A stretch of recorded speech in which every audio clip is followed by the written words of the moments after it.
Hey everyone, it's Michelle over at Play Cafe Academy, and this is one of those spontaneous videos that I really had no plans to record, but I have just been seeing so many different comments and so many conversations being had in different podcasts, Facebook groups, group chats, YouTube channels.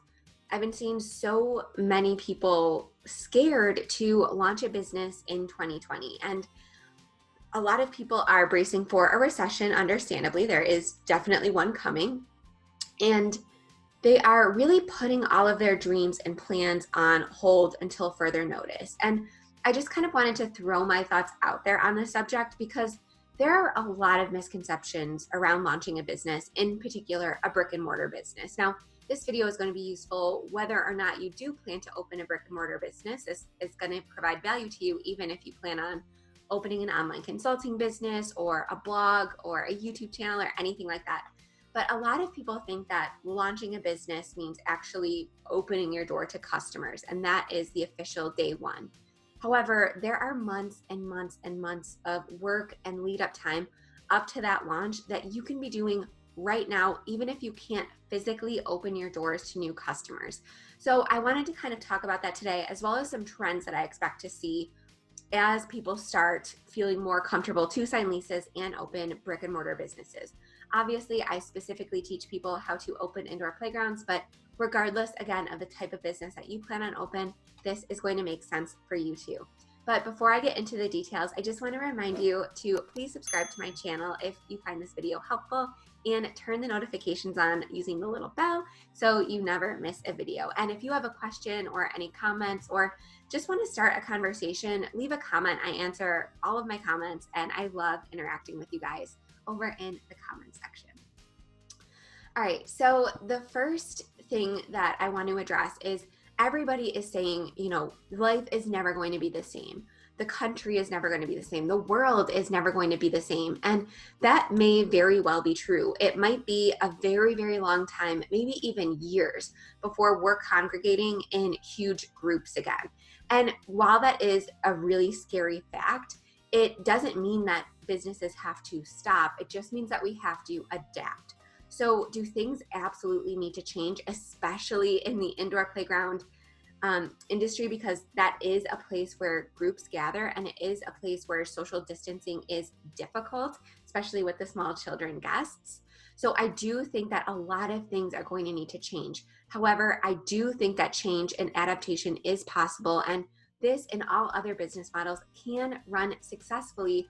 We just have to be agile, and we just have to really keep consumer preferences and how they change in mind as we move forward with our business plan. So if you guys missed my video last week, I'll post a link to it in the description of this video, but I talked all about my exact reopening plan for my indoor playground, what new structures I'm going to be investing in, what I'm going to be doing away with, all of the different safety precautions that we're going to have in place when we reopen. But I want to talk more to people who are just getting started with their business plan. So you don't have a space yet. All you have is kind of a dream and maybe a half-completed business plan. That's who I really want to talk to today. Or current business owners who are thinking of starting something new, whether you're a course creator and you're thinking about starting a new course, or if you're a brick and mortar business owner and you want to start another side of your business or something like that.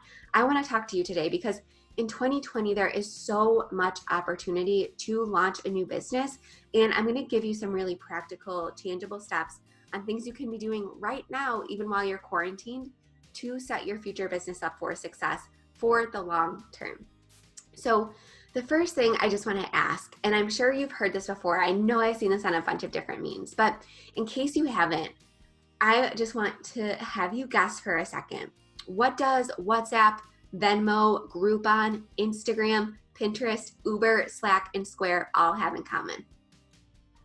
They were actually all founded during the 2008 recession, and they are some of the biggest players in their industry today. And they were all founded between that 2008 to 2010 period where everybody was putting plans on pause, everyone was tightening their belts, everyone was scared about the future, and there is absolutely going to be those businesses formed during this coming recession that are going to be the big industry players 10, 20 years to come. And people are going to look back at this time period and say, wow, I can't believe that those, companies and those business leaders made the best of a tricky situation and saw what customers needed. So for example, like, I know Instagram and Pinterest, that really took off. Obviously, it's a lot bigger now, but it did take off then as well because people wanted connection. A lot of people were out of work. People needed to be uplifted. People needed to, find creative outlets and things like that. So those companies saw how consumer trends were changing and they took it and ran with it. So I know that a lot of you guys are going to be those big companies that come out of this recession. And I can't wait to see what opportunities some people find out of this unfortunate circumstance. All right, so now let's get into the real meat of this topic. These are some trends that I expect specifically in the indoor playground industry, but really in all businesses. So gyms, event spaces, really anything like that, especially brick and mortar spaces. The first trend that I really expect to change is going to be more membership-based facilities. So as we've seen, groups and lots of different people coming in and out constantly is going to be the biggest factor that we have to consider for the future, because that is the way that this COVID-19 virus spreads, and we really have to limit that foot traffic. So I expect businesses, especially indoor playgrounds, to become more membership based, so that instead of having 100 new different people inside the door every single day, they can instead count on the same 100 to 150 families to invest in memberships. And those are really the only people in and out of the facility. Now, is that going to completely eliminate risk? No, it's not. But it is going to reduce risk because it's going to limit the amount of people that come in and out of the door. And if somebody is a member of a business, if they actually invest in more than just like a one-day pass, they're going to be a lot more invested to keep the place clean, keep the place safe. They're going to get to know all of the other members, and they're going to start to establish that trust relationship, not only with the other members, but also with the business. So I really expect that membership trend to really take off for all brick and mortar businesses, whether it's hair salons.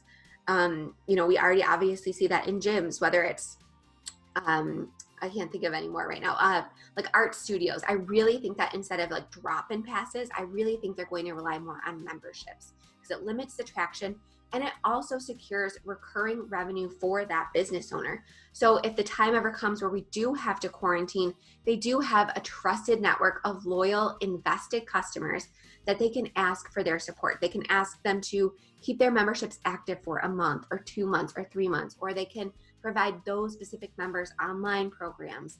And it's going to be a lot easier to get customers that are currently super invested in your business to patronize those online offerings. So I really think the membership trend is going to be big as a result of this COVID-19 crisis. Now, I really think that this is going to be my mantra going forward. I am going to focus on creating customer value instead of customer volume. So what does that mean? Well, we are definitely going to be moving a lot more towards membership based. And what we're going to be doing is we're going to be actually increasing our membership prices, because I do feel like providing a safe, very well cleaned, very well maintained facility is going to be of an even higher value right now. I'm not going to price gouge people, but I'm going to explain why I'm going to be raising my prices in just a second. So previously our memberships were really just focused on open play, and you just got unlimited open play, and that was kind of it.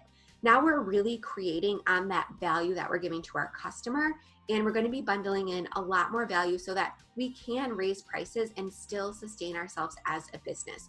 So some examples of things that we're going to be including with our memberships are going to be classes. So we're going to have structured art classes, structured sensory classes, structured story times, maybe structured dance classes, structured yoga classes with industry experts in that field. Or, some of the art classes might just be assistants, or it might be myself, or it might be, other staff members. But we're going to really focus on providing value above and beyond our typical open play, because kids are out of school. Kids are going to need to not only socialize, but they're also going to need to brush up on all of these skills that they're going to need as they go on about their life.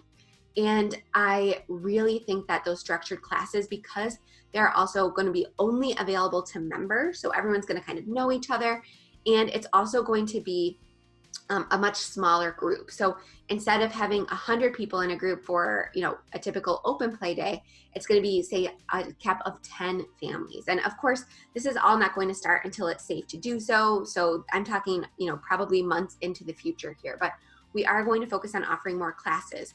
We're going to be bundling in some coffee and cafe discounts. We're going to be bundling in some referral passes, and that's going to be one of the ways that we're going to boost membership sales, is we're going to let people try us. Now, that is going to be a little bit risky, and we're going to need to really constantly reevaluate how we're getting new members in, because, if people are just coming in and they're using a trial pass and they're not signing up for the membership, then that kind of defeats the purpose of having a membership-only business.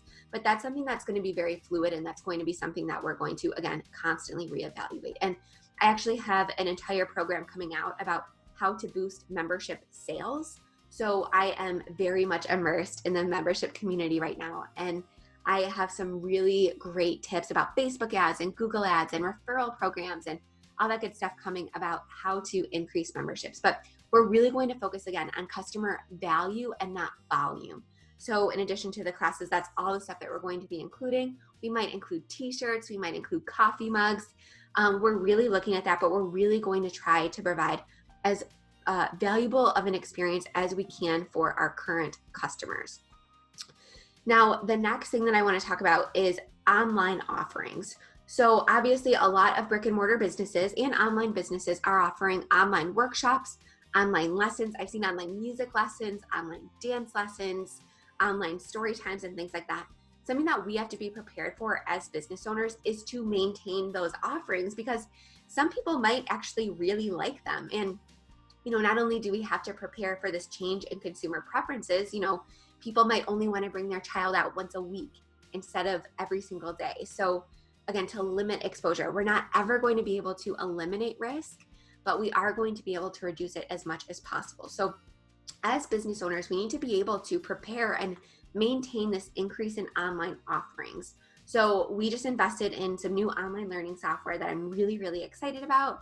I have a video coming out about it very soon, and we are prepared for the long term to offer online classes, to really be prepared that some parents are not going to feel comfortable bringing their children out in public. So especially if there's a second wave or if anything like this happens again, we are going to be prepared. And we're also ramping up our online retail sales. And I'm not going to get too much into this because I talked about it in the other video, but overall, digital shopping and online shopping and digital programs are going to be on the rise for a long time.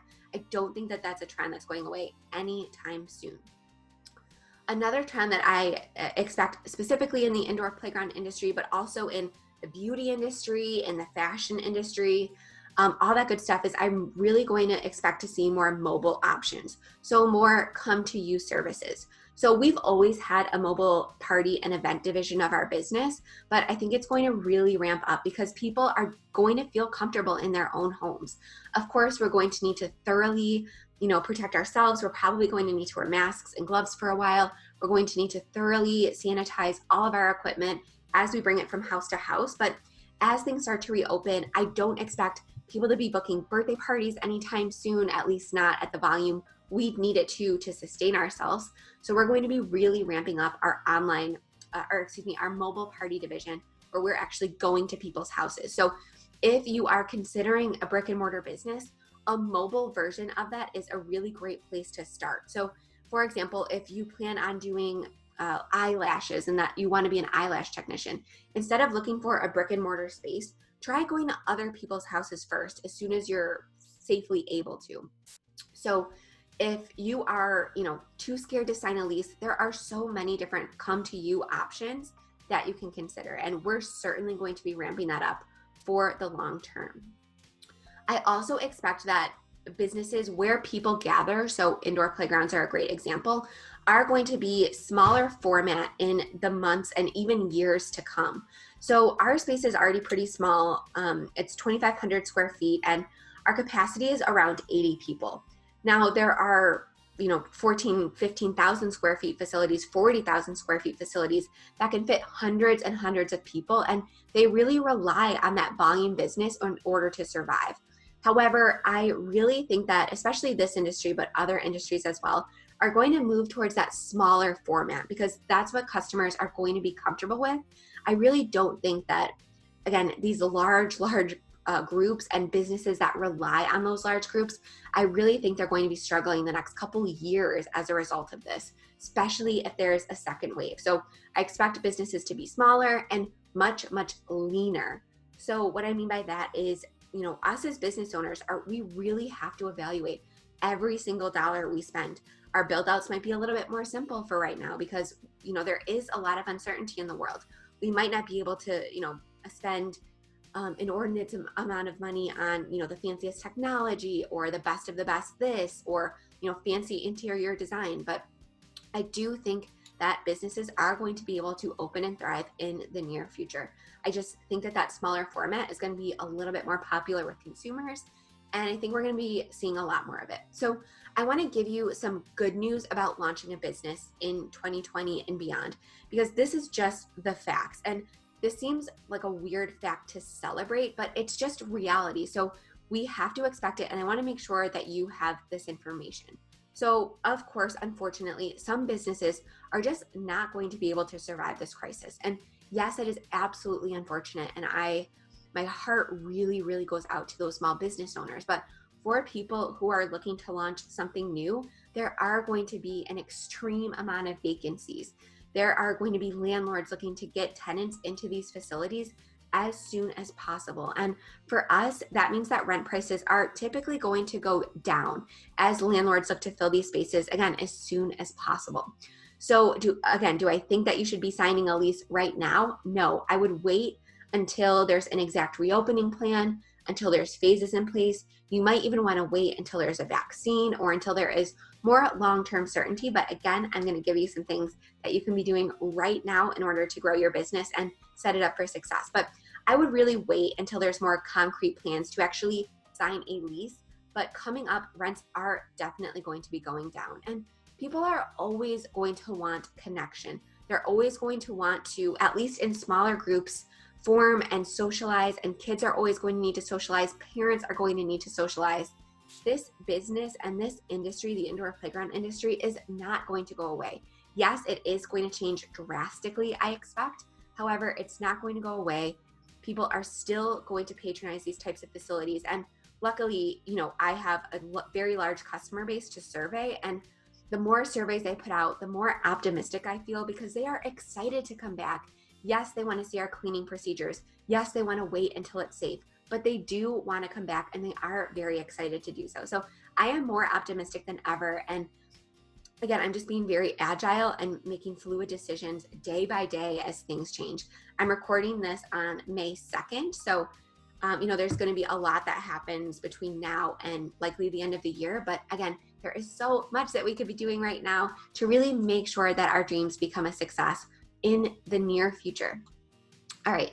So another thing that I really want to emphasize is that what I'm recommending to all of the people that want to still open a brick and mortar facility, especially an indoor playground, is I'm telling them to make sure that there is at least some part of their business that makes them essential.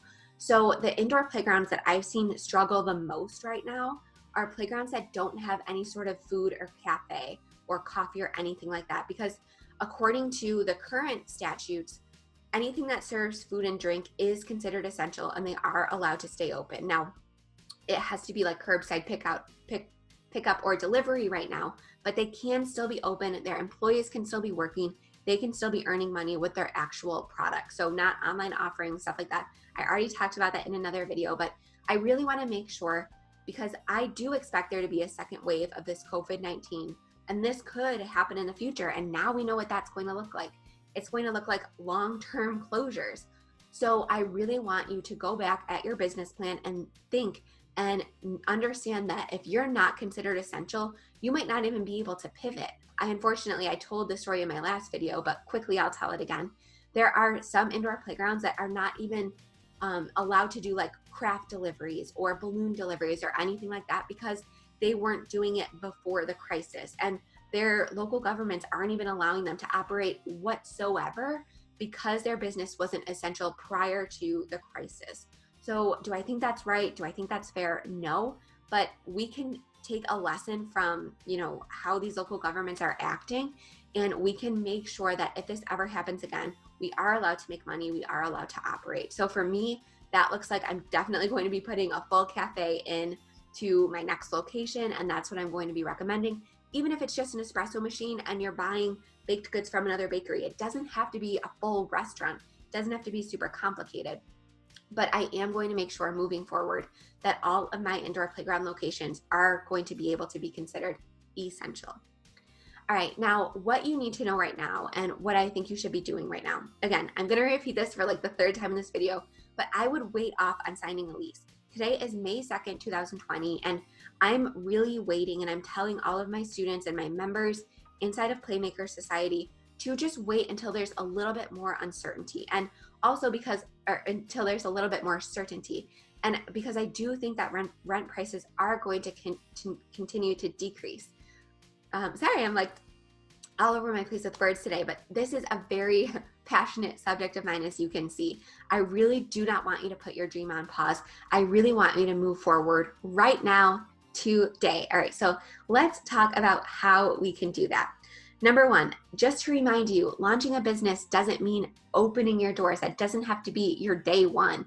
You can launch your social media channels, get on Instagram, get on Facebook, start finding and connecting with other business owners, with your ideal customers. And if you're not sure who your ideal customer is or how to kind of decide that, listen to my podcast. I have a podcast all about marketing and finding your ideal customer and getting started on blogging, getting started on YouTube, all this good stuff, getting traffic to your website. So it's called the Digital Brand Envy Podcast. It's on all of the streaming sites. I'm going to link to it in the description of this video, but it is a ton of free resources on how to exactly nail down your business idea, how to get traffic, how to create content, and stuff like that. But you can be creating content. It doesn't mean you have to write a book, but you can absolutely get on Instagram, start posting pictures, start connecting, start getting followers, because when businesses do reopen and when businesses start to reopen, that trust factor, that know, like, and trust with customers is going to be huge. I know I'm not going to take my family to any business that I do not trust, that I do not have a connection with, because how am I supposed to know that they're going to, be following, safety measures to keep me and my family healthy if I don't know and trust them? So you want to start establishing relationships with your customers now, 6 to 12 months before you ever, launch your business. That is not unreasonable. The next thing that you could be doing is creating content. So as I mentioned, you could be taking pictures, you could be writing blogs. It doesn't have to be super complicated. Again, go to my podcast and listen to how I start with creating content, the advice I give clients who are just starting out. There is so much there. And again, the link is in the description of this video. But you really just want to get out there, start getting traffic to your website. It doesn't have to be, you don't have to hire a $5,000 web designer. You can get a page up on Squarespace or a free page up on MailChimp today and start driving people to it. And that brings me to my next point is you need to start building an email list. To me, that is the most valuable asset in my business, whether it be my brick and mortar business or my online business. My success is directly tied to my email list. And not only the size of it, but also how I nurture the people on that list. So many business owners think of their list as, my list is 2,500, my list is 10,000, my list is 40,000. That is not how I look at it. I try to remember that every single one of those, subscribers, that's a person on the other end. And I really try to not just send emails as something to check off my list, but I really try to connect and provide value and, again, establish that know, like, and trust factor. So I email out free YouTube videos, I email out blogs. I'm constantly giving out free information and free value, and that has been my number one secret to success. So a lot of people say, I don't have, a ton of money. I can't build an email list because I don't have any money. That is a major, major misconception, and that is just a mindset block that is holding you back. So I'm actually going to be setting up a tutorial. There is a very easy way to set up a very basic MailChimp landing page that can start building your email list for absolutely $0. You can do that today. All you have to do is set up the landing page. You set up an email list so that when people enter the form, they enter their name and email address, It attaches them to an actual list in your account. And all you have to do is incentivize people to provide their name and email address. So how I advise people do this is what is generally referred to as a lead magnet. So again, it's some reason for them to give up their name and email address. So I'll give you some examples. You can do a printable. So for example, if you are somebody who helps parents or helps moms or dads or something like that, you can do offer free coloring sheets. So just provide your name and email address and I'll send over some coloring sheets that you can print and keep your kids busy while you work at home or something like that. You could do a quiz. So I just put a quiz together for one of my clients. She's an Ayurvedic health specialist, and it's her quiz is how to find your dosha type. So people answer a bunch of questions, and then it says, okay, you are a Pitta or you are a Vata type, and it really gives personalized details, and that is so valuable for the person on the other end. So a quiz is a little bit more complicated. You're not going to be able to do that for free on MailChimp, but that is going to be my next lead magnet for sure. I love quizzes. They're so fun to take, but there is definitely so much value that you could be providing with the quiz, and people are definitely going to want to know the results. You could do a free workshop or a class. So you could hop on Zoom, record yourself teaching your topic, and you could just email them the link to that recording. You could do a contest. So if you're a products-based business or if you're a coach consultant, you could say, hey, win a 1-hour free call with me. I pick one winner every single week, or win a free bundle of products or something like that. Or here's a 20% discount off your first offer, or really anything like that. Just please promise me, don't say, sign up for my newsletter, stay up to date, because that is not going to be incentive enough for people to provide their name and email address, especially if you're a brand new business and they don't know, like, or trust you yet. Some other ideas are an ebook. So one of my lead magnets for my current Play Cafe Academy course is I think it's a 44-page ebook. And it just goes through the starting steps of how to launch a profitable Play Cafe. And I really drew on existing blogs and content in order to create that. I didn't sit down and write 44 pages from scratch. I pulled some of my best free and paid content together. I literally made it in Canva myself, and it's just a PDF that I email out to people automatically with a MailChimp automation when they join that email list. And if you guys want to see a tutorial on that, let me know. I would be happy to provide one. I'm doing it for the students inside my Play Cafe Academy course, but I would be happy to share it here as well. A guide. So if you say you're a nutritionist, you could do a meal prepping guide, or something that's a little bit lighter than an ebook, but that's more beefed up than like a checklist or cheat sheet. However, I do love a good checklist or cheat sheet. So if you are someone, again, who helps parents or something like that, you could do a get ready for homeschooling checklist or home scheduling cheat sheet or something like that. But all of these things are examples of very valuable assets that you could be providing to your customers in order to not only just get their email address, but also start that relationship. Because again, by the time we actually launch and open up our businesses, we want to have a line of customers ready to not only just pull out their credit cards, but ready to reciprocate that relationship. And I am so focused right now on list building and serving my current customers with more and more value, creating free resources, creating more content to get out there. That is what I am really focused on. I heard somewhere somebody say, when fishermen can't go out to sea, they repair their nets. So I'm going through my website. I'm making it SEO, search engine optimization friendly. I'm updating old blog posts. I'm writing new stuff. I'm batching podcast episodes and YouTube videos. There is so much that you could do to set your business up for success that I just mentioned that doesn't involve actually taking customers into a physical location. So my unpopular opinion, again, is that you should be launching a business this year if that's in your heart to do so, if that's been in your plans. If it's not in your plans, I don't know why you're still watching this video, but if you're still watching, I know that you are made for more. I'm going to quote my girl, Rachel Hollis, but this is not a bad time to launch a business. There is so much opportunity in front of us. And I am so excited about these changes and about adapting and about changing consumer preferences and making sure that we are just staying as up to date as possible and we are making sure that we are matching those trends. So I hope this gave you not only some things to do in order to grow your business while you're quarantined, during a recession, but I also hope it gave you some hope about how you can launch your new business this year. Have a great day, guys. Don't forget to subscribe to my channel. I put out at least one video every single week. Bye, guys.